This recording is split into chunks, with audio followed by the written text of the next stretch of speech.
Okay, enhances weight loss. Decrease belly fat, yung taba dito. Okay, sabi nila, pag marami kang taba dito sa peritoneum, belly fat that they call, mas mataas yung chance na ikaw'y maagang mamatay. Okay? So yung medyo mamalaking dito, hinga kayo ng malalim. Para hindi halata, okay? So ang goal dyan, tanggalin yan. The good thing with Colidos, yung weight loss niya, particularly hindi yung pinapapayat yung mukha, hindi yung dito, yung belly fat. Diyan ako concentrate. Sabi nga sa study, 30 minutes lang of continuous exercise. Tomorrow, walking. Every day, mag 30 minutes walking ka lang. Along with Colidos, you will decrease a lot of belly fat dito. Basta continuous exercise 30 minutes every day. What else can it do? Aids in joint functions. Mga kasukasuan. So yung meron pag yung gano'n, ay, hindi na makaangat. Ayan. Mga nagkakaroon ng arthritis. Guys, arthritis, maganda rin dyan ang Colidos. Nakakatulong. Okay? So pwede yung pagsabayin. C24/7 tsaka Colidos o complete tsaka Colidos, it will greatly help sa mga joint functions ng ating human body. What else?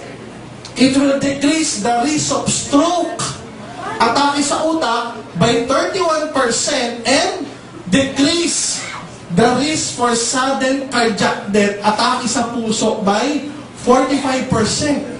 Ganong kalaki yung pwedeng ibaba ng risk mo kapag ikaw regular na nag-DHA, EPA o regular ka nagko-Colidos.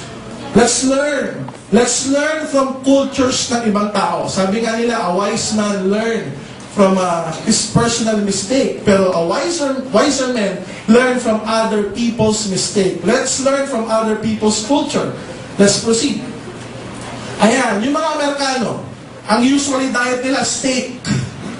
What else?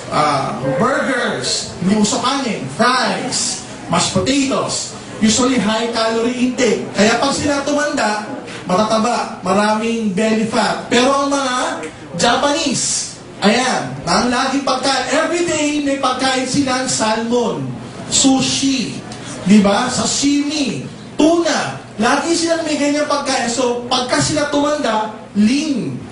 Di ba walang masyadong belly fat? And the good news is this. If you're gonna compare yung chances of having a stroke, if you're Japanese, you are 50% less chance na ma-stroke kumpara sa mga Amerikano. Why? Kasi nga yung pagkain nila high fat. Pero yung pagkain ng mga Hapon, high ang DHA, high ang EPA dahil laging may isda. Kasi maganda yung laging may isda. Ang sinasabi nga ng American Heart Association, as much as possible, every day ang kinakain mo, isda. Pero kung hindi mo matake yun, at least may Colidos ka, pwede kainin everyday. Okay, yun na lang. So, pwede ka pa rin mag-vegetables, mag-iba pa. So, because of this diet, mas mahaba ang buhay ng mga Hapon, mas less yung chances of them na ma-stroke, mas less yung chances of them na ma-atake sa puso. Pero ito nakita nila. Yung mga Hapon na lumipat sa ibang bansa, lumipat sa US, lumipat sa Canada, nang inadapt na habit yung pagkain na ganyan, na-stroke na rin sila. Kasi it's all about the diet. So nakita nila may direct correlation talaga yung pagkain ng sushi, ng salmon, ng tuna, versus yung pagkakaroon ng stroke. May direct correlation. So at least alam natin na yung source, guys, yung source ng EPA, yung source ng ating DHA, from tuna, from sardines. And the good thing with this, kasi yung in the medical field, lalo na sa US, hindi nila ini-encourage magkakain ka lagi ng isda. Kasi yung mga tuna na yan, nag-a-accumulate ng poison, ng mercury, ng lead, kasi lagi nasa tubig. Di ba? Nag-a-accumulate siya ng ganung poison. The good thing with our Colidos, ayan, the good thing with our Colidos, if you will notice, nakalagay dito, PCB and mercury free. Ibig sabihin, malinis, walang contaminant yung source. So, very clear. Malinis yung ating source ng DHA at ng EPA ng ating Colidos. Bakit? Nature's Way ang gumawa eh. Since Nature's Way is certified GMP, alam nila yung ginagawa nila, so hindi contaminated yung ating Colidos soft gel. Are we clear with this? Yes! So, kahit araw-araw ka mag-iinom, araw-araw ka mag-intake, okay lang, you're safe. Kesa sa magkakain ka ng isda, na baka mamaya isda, Kahit salmon pa yan, in order mo sa Japanese restaurant, kung nag-accumulate naman doon yung mercury, yung lead, yung PCB na tinatawag, sayang. Next. Yan, ano ba kasama ng mga diet? Di ba? Parang lalo kayo nagutom So, minsan, hindi ganyan. Ang Pilipino hindi ganyan. Pata kami mga Pilipino saan? Sisig. Di ba? Adobo, yung sabaw ng adobo, mantika. Di ba? Pagka nagluto, walang sabaw, ano sabaw? Mantika. Tapos yung mantika, yun ang pasasabaw sa kanin. Pasahalo-halo di ba? Tapos dilagang baka o bulalo. Paghigop mo ng sabaw sa ibabaw, yun yung mantika. So, nangyayari hindi. Nangyayari. So, high-fat diet, matataas ang cholesterol. What else? Smoking. Guys, ano nagagawa ng smoking? Aray ko. May tinatamaan ng smoking, guys. If this is your blood vessels o daluyan ng dugo, ano ginagawa niya? Pinapatigas niya yung endothelial linings. Yung daluyan ng dugo, tumitigas. So pag tumigas yan, hindi niya nagagawa yung safety mechanism niya. Kasi dapat yan elastic. Okay? Dapat yan elastic para pag high blood ka, pwede mag-adapt. Pag nag-low blood ka, pwede mag-adapt. Pagka naninigarilyo ka, tumitigas na yan. So what will happen? Papakita natin later. Next. Stroke. Di ba sabi kayo na, ang Colidus, nakakaiwas ng 31% na magkaroon ka ng risk ng stroke. Ano ba yung stroke? Ano ba yung signs and symptoms of stroke? May acronym. FAS. Ano yung F? Face. Okay? Nakita mo na ba ngayon yung tumatabi yung mukha? Gano'n katabi? Nakaganon. Minsan nakalabas pa yung dila. Bakit nangyayari yan? Mamaya nakikita natin anatomically. Ano pa yan? Yung isang kamay, hindi niya maitaas. Diba parang ang hirap igalaw. Walang pakiramdam. Okay? Walang sensory, walang motor. Meron konti lang. Minsan kung nakakaramdam ka ng tingling sensation, parang may tumutusok-tusok na karayom. Parang nangihimay, nangangawit. Yan. What else? S, speech, nabubulol. Alam mo, uy, ano? Di mo alam, inaatake na pala. Meron mga ganon. Lalo na nangyayari time. Pag nakita mong ganon yung sintomas, tumawag ka na sa ospital. Dalhin mo na sa ospital. Usually, nangyayari mga to guys, pag may pressure na nai-involve. Ano yung pressure? Kunwari, kakakain lang. Kaya nag-inuman. Nagpaya, punta muna ako sa banyo. Dudumi muna ako. Pagpunta sa banyo, umiri. Pag-iri, may pumutok. Okay, may clot na pumunta sa ugat sa utak, nagbara. Yun na yan. Nangunguna, nag-slurred na, tumutulo na yung laway, nangangalay na isang kamay, dali na agad sa ospital nyo para maagapan. Okay? So, ito yung mga sintomas. So, you should act fast. Pag nakakita ka ng mga ganito sa mga kamag-anak mo, dali na agad sa ospital para huwag tumagal yung pagkakataon na may bara sa utak. Bakit? Kasi pag may bara sa utak, walang oxygen na nakakarating doon. Let's show them what I'm saying. Ayan, ito yung brain natin. Okay? Kung ano yung part ng brain na mababarahan, doon din nagkakaroon ng deficit. Ano yung deficit problema? Kunwari, nagkaroon dito na nagbara kunwari dito sa Broca's area, yung daloy ng dago rito, nagbara, may problema sa motor speech, hindi makapagsalita, nabubulol. Okay, kapag nagbara naman kunwari dito sa frontal area, association area, hindi ka kilala. Di ba na mag-gusto yun? Sino ka? Bulol na, slurredness, tapos parang may insomnia, amnesia pa. Hindi ka kilala kasi nagbara, banda rito. Pag dito naman sa language comprehension, di makapagsalita. Gusto, magsusulat lang. What else? Iba-iba, depende kung saan part mabarahan. Motor, pag sabing motor, hindi makagalaw. Sensory, walang pakiramdam.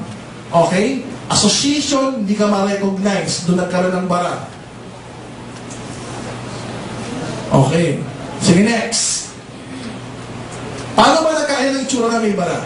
If this is your brain, nagkaroon ng pagdudugo dito, hemorrhagic, nagkaroon ng hematoma, so imbis na ito, i-occupy ng brain, nagkaroon ng dugo, so napupush yung brain paloob. Imbis na ito, walang space, nagkaroon ng lesion, space-occupying lesion, so napupush naman yung brain palabas.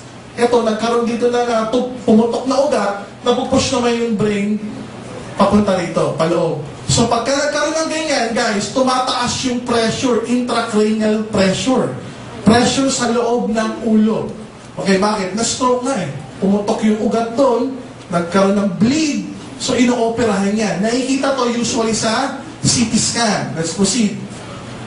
Ayan, kunwari, ito yung ugat na nagsusupply sa part ng brain na dyan. Nagkaroon ng bara. So yung part ng brain dyan, walang oxygen, walang blood supply, walang nutrients na nakakapunta. So in doing so, pagka ganon, nagkaroon ng bara, ayan. What will happen? So, yung nagkaroon ng deficit dun sa part ng brain na nabarahan. So iba-iba. Maswerte ng maswerte kung yung pagkakaroon ng bara, walang epekto. Anong tawag doon? Yung nangyari kay Kuya Kim. Yan. Anong tawag sa nangyari sa kanya? TIA. Transient Ischemic Attack. So nagkaroon ng stroke, ang tawag nila dyan, mild. Di ba? Parang biglang nahimatay. Pagkagising, nabubulol-bulol ng konti. Tapos parang nangangalay yung katawan. Hindi pa nagbara. Medyo nag-traffic pa lang ng konti. Nakakadali pa. Ibig sabihin, yung daluyan ng dugo dyan, parang nabarahan lang. Pero nakakadali pa rin yung dugo. Transient. Parang dumaan lang yung atake, tapos okay na siya. So parang mild attack ang tawag nila doon. So, to see it, ayan yung CT scan. Okay, usually ang normal na CT scan, ganyan.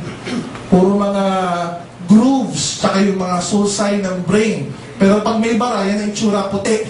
So pag inangat na ganyan, hindi pareho itsura, tapos may ganyan, pwedeng white, pwedeng black, yan na yung dugo na namuo. Okay? Doon sa loob ng utak. Ang ginagawa dyan, pag masyadong malaki, dinidrill. Dinidrill na ganun yan, tapos sinasuction. Okay? Pag hindi kaya ng gamot. May gamot naman kasi na pampatunaw, usually maliliit lang.